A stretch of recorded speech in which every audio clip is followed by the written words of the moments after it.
Så er vi kommet til Cuxhaven, hvor der har mulighed for at holde med næsen direkte ud mod Nordsøen. Selvfølgelig kun, når der ikke er optaget. Man holder, så man kan se al skibstrafikken til og fra Hamborg.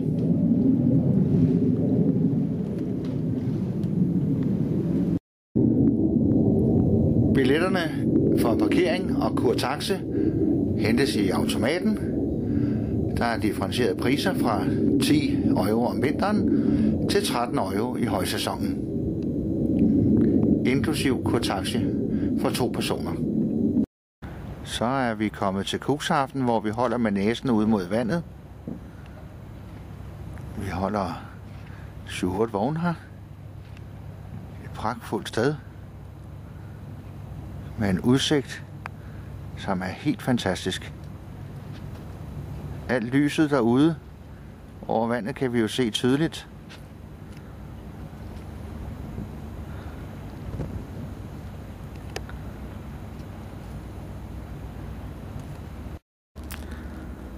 Vi sidder her om aftenen og hygger os med lidt fjernsyn. Her i Cuxhaven er der 100 pladser, og til 60 af pladserne er der strømstandere. Der er nogle meget avancerede strømstandere, hvor man kan se nøjagtigt, hvor mange kilowattimer eller watttimer, der er tilbage på et forbrug. 1 euro er 2000 watt. Det er en dejlig oplyst plads.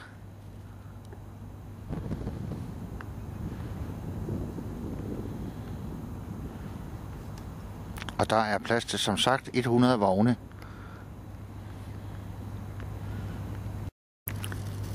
Der er cirka 500 meter ind til byen og handlemuligheder i mange små hyggelige forretninger.